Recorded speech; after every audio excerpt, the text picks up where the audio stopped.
La semaine dernière, avec Bi, on a vécu une aventure assez magique. Nous sommes partis dans une réserve naturelle pour essayer de se rapprocher d'espèces en voie de disparition. Et puis on s'est envoyé en l'air, non pas dans un lit, mais en parapente pour rejoindre la ville de Pokhara. Bonjour et bienvenue dans Voyage autour du monde. Aujourd'hui on se trouve encore au Népal. En fait c'est un pays où je suis littéralement tombé amoureux. Même si cet endroit était vraiment catastrophique pour y venir en 4x4, c'est ici que j'ai décidé d'implanter mon bureau pour bosser sur cette vidéo et vous faire découvrir ce pays que j'adore.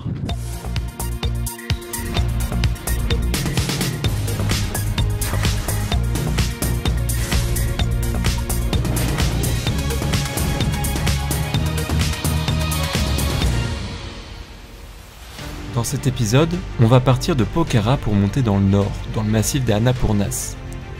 Et croyez-moi, cette aventure va vous secouer. C'est un grand changement d'itinéraire, vraiment de dernière minute, surtout qu'on a vraiment plus trop de jours de visa au Népal. Hier on a rencontré un chouette gars qui vit en Thaïlande, ça fait 20 ans qu'il habite en Thaïlande. Donc forcément, quand il a vu notre 4x4, un 4x4 thaïlandais qui part pour la France, il s'est dit oulala, ceux-là faut que je les contacte. Et puis il nous a donné un bon conseil de partir direction Mustang. Sauf qu'il m'a dit, Justin, tu vas t'éclater pour la route parce que c'est exactement ce que tu aimes. Du sentier avec du caillou qui secoue pas mal. Je vous fais un petit béroca parce que aujourd'hui on a 12 heures de route. Alors du coup, hey. On a 12 heures de route, alors du coup, on prend un peu de vitamine, ça va me faire du bien. Can you drive a little bit? I'm tired. I want to sleep like. Okay. Go. Nice. C'est pas le moment que la voiture tombe en panne. Mais pourquoi j'ai dit ça? On est à 5 jours d'avoir un visa qui expire et le 4x4 ne redémarre plus. J'ai trouvé ce que c'était, j'ai essayé de recharger ma batterie, j'ai vu que l'indicateur batterie était bon. Et en fait ce qui se passe, c'est le connecteur du moins qui vient de casser en fait dans la montagne. Je pense avec les secousses contre le collant et le liquide de lave-glace. Après tout c'est une réparation assez simple, le problème c'est qu'on a très peu de mou. Donc on va essayer de dégager et de créer du mou parce qu'on n'arrivera pas à rebrancher ce petit connecteur. Et Bi, elle a fermé la porte. Ah, sorry. Bah non mais Bi, je rigole pas, putain. Du coup on est bloqué, on va devoir péter une vitre. Non mais... J'en ai marre, on a vraiment pas de chance et c'est vraiment une grosse connerie. Pourquoi t'as bloqué la porte? C'est une blague. Bon, rassurez-vous, j'ai de bonnes nouvelles. La première, je n'ai pas entièrement claqué ma porte, du coup j'ai 1 cm d'ouverture. La deuxième bonne nouvelle, je sais ouvrir les portes. I need to, do you have to? Petit, quand j'habitais à la montagne, j'ai souvent laissé les clés dans la voiture de mes parents car je ne voulais pas qu'on aille en Normandie. Du coup, à force de les voir ouvrir une porte, j'ai fini par savoir le faire. N'oubliez pas de retirer le joint de votre portière, ou bien dans mon cas, de forcer un peu pour retirer la clé. Première étape, déverrouiller la sécurité et tourner la clé avec un lacet de chaussure. Deuxième étape, récupérer les clés avec un cintre à vêtements. La clé dans le 4x4 avec la porte fermée, c'est le truc que je craignais mais depuis longtemps. C'est bizarre, je savais que ça allait arriver un jour, mais le stress que c'est.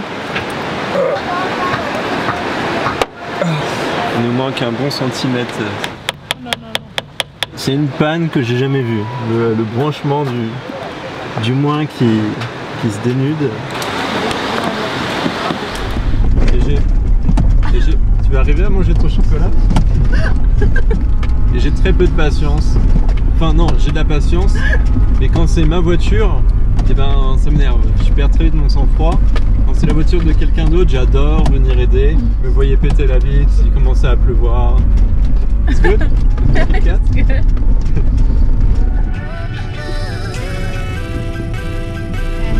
Just stay on the middle.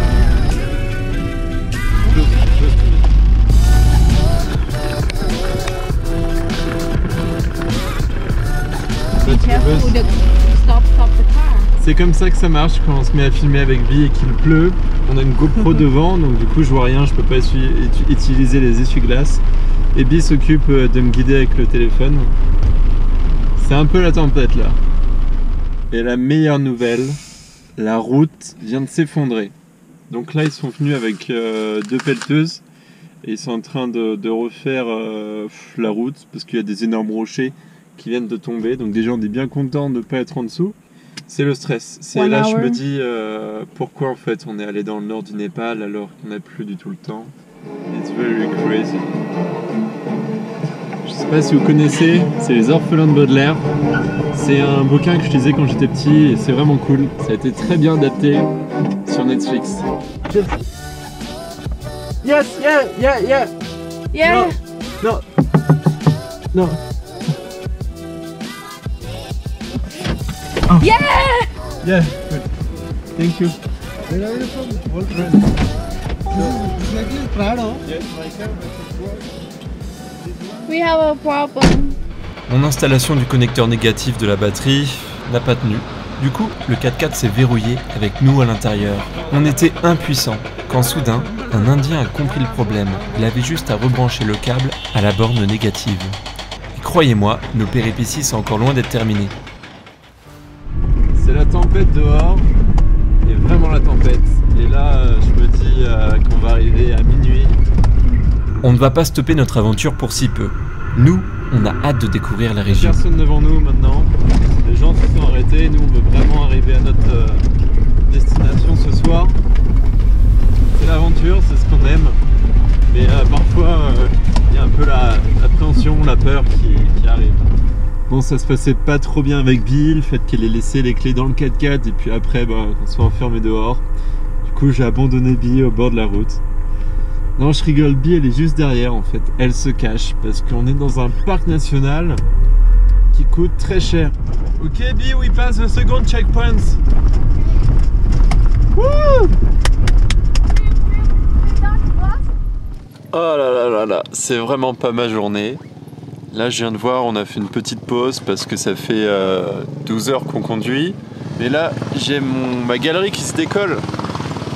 Et ça c'est pas cool du tout. Parce qu'on est chargé à 40 litres d'essence sur le toit. Puis le poids de la galerie, puis l'équipement. Donc du coup c'est assez lourd et dans les virages ça a cassé. Donc faut qu'on trouve une solution. Là il est 1h30 du matin. Et on s'est levé à 6h pour pouvoir prendre la route et tranquillement puis arriver avant 7h du soir. Puis finalement on arrive à 1h du matin. Donc c'est une journée très mouvementée entre le problème de batterie, les portières qui se bloquent, puis la galerie du toit qui se dessoude. Il y a des fois, il y a des journées qui sont comme ça et dès qu'il se passe un truc de très mauvais, tout arrive en même temps. Wow, même l'appareil photo il va se casser. Tout arrive en même temps et du coup ça fatigue, ça apporte un grand coup de fatigue et c'est comme ça. Bee, depuis qu'elle s'est mise dans le coffre, elle s'est endormie. La grande difficulté de cette conduite ce soir, c'était on a roulé en fait dans des glaciers, dans des rivières aussi. Et donc c'est très large et on voit rien, c'est très désertique. Bee me disait qu'elle avait l'impression qu'on était sur Mars. Mais c'est vrai parce qu'on voit rien du tout, c'est gris, c'est plat et c'est que du caillou. Je vais me coucher. Là je suis très fatigué. Des journées comme ça, c'est pas tous les jours heureusement. C'est un choix vraiment de dernière minute de faire cette grande distance en une seule fois. Puis on a quand même beaucoup de réparations. Je crois qu'il y a un cardan qui est... Mon volant il tremble un peu, j'ai un cardan qui doit être plié, du coup le deuxième va un peu se fragiliser. Je vais me coucher, je suis complètement fatigué. Morning Bee. Alors si je vous dis que j'ai aucune idée comment c'est dehors, je vais découvrir avec vous. Hop. Waouh! Bienvenue sur Mars. Alors bon, j'imaginais quand même que c'était des montagnes de ouf. Mais déjà, hier en circulant en fait sur ces glaciers, Je me suis dit, mais demain, ça va être vraiment très bizarre de découvrir en fait cet énorme espace. Et c'est vraiment incroyable. C'est désertique. Do you like the view? It's perfect. Oh, fait chier. Oh là là là là. Alors je vais essayer de réparer ça aujourd'hui, mais c'est pas facile parce que je vais pas m'amuser à visser quelque chose ici. Déjà j'ai pas d'espace. Ensuite pour l'isolation de la voiture. Oh là là là là là là. En fait, la galerie a complètement bougé parce que normalement notre solar, il est comme ça, il est incliné. Et il est posé, il est fixé sur la galerie. Et là en fait, la galerie a bougé, ça a décroché le panneau solaire. Oh. Du coup hier avec des Indiens on a bricolé ça au niveau de ma batterie. Donc en fait ça c'est mon connecteur moins d'origine. Et on a fait un micro raccord pour que ça tienne le temps de 2-3 jours. Et du coup cette nuit c'était très risqué et avant de se coucher j'ai tout fait pour essayer de rebricoler le truc et qu'on soit pas bloqué dans la voiture quoi. We're from Thailand. From Thailand? Yeah. And we go to France. Okay, beautiful. Ça me rend super triste dès qu'on casse quelque chose. C'est comme si que la voiture était connectée à mon corps et dès qu'on casse ou dès que je sens qu'il y a un bruit qui est pas bon, ça me rend malade quoi parce que j'ai tout monté par moi-même et là on est en plein milieu du désert.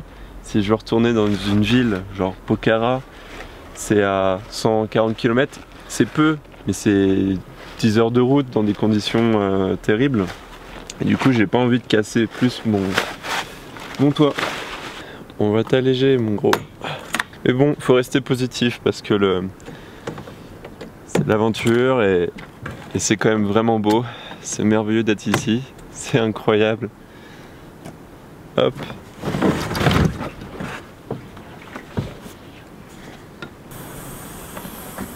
J'espère vraiment qu'il va tout avaler.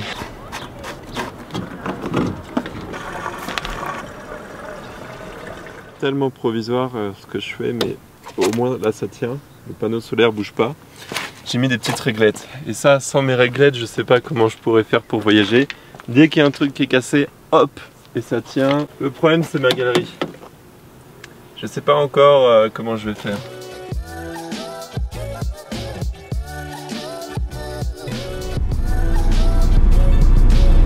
Ça me semble bon, je pense qu'elle peut marcher.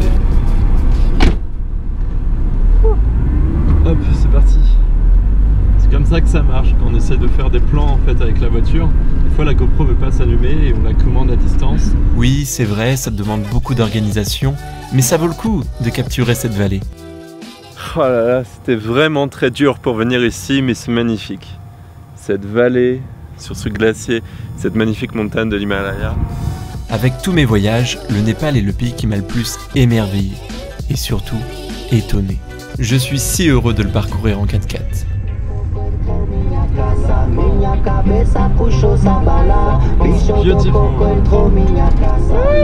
Et on a de quoi d'être joyeux. Après 150 km de mauvaise route, on arrive dans une petite ville qui nous accueille avec ses 10 km de route bitumée.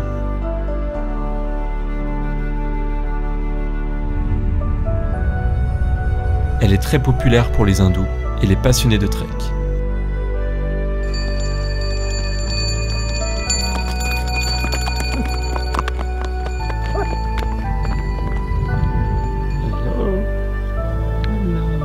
Est-ce que t'es une toute petite vache?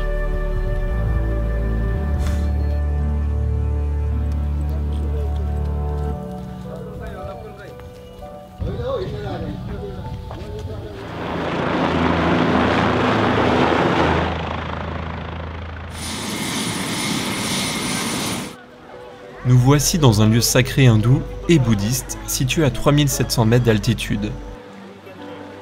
Le temple hindou appartient au rang de la secte Sri Vaishnava, qui est l'une des divinités de l'hindouiste. Mais à la fois un lieu de méditation du bouddhiste Padmasambhava.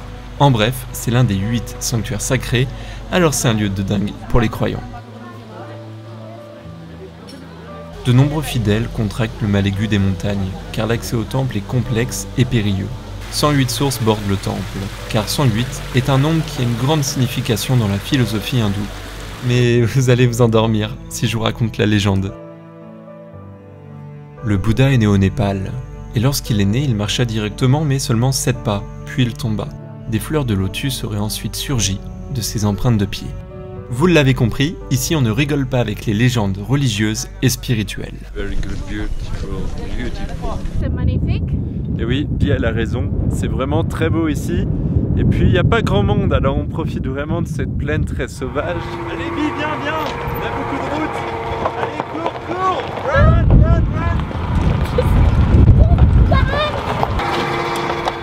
Oh. Reprenons nos aventures en 4x4. Enfin, il est temps de lui donner un nom. Et la légende du Mustang le nomma Dieu. Et Dieu, il est plutôt heureux de se balader dans ce désert. Là c'est horrible, on fait la course avec un cow-boy parce qu'il est en train de choper le drone. Ok, look. We walk.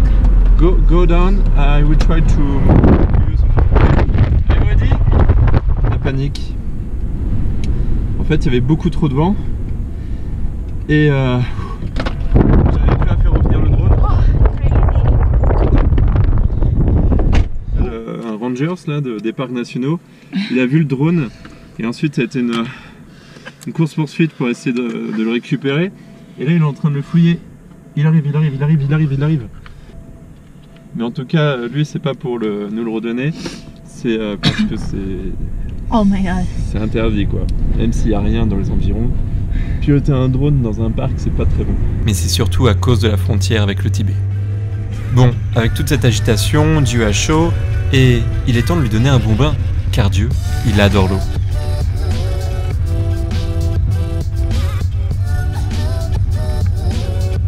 You know, I think this park, this national park, it's like a test for us because here it's okay, like we can talk people. But in Pakistan, the mountain there are no people. Yeah. And if we have a problem with proper, we need to fix by themselves. Okay. And if we use a drone in Iran or Pakistan, we go directly to jail. Yes. Like a mostly country now, you can go to jail because it's so many things happen with drone. Do you like travel like this? Yes, so much. C'est l'aventure. C'est magnifique. Yeah, c'est magnifique.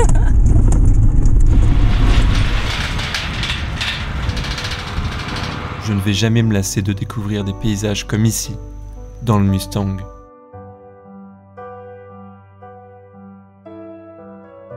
Depuis octobre, déjà 9 mois, waouh, j'ai déjà roulé plus de 20 000 km avec Dieu et depuis peu, Bi nous a rejoints dans cette merveilleuse aventure.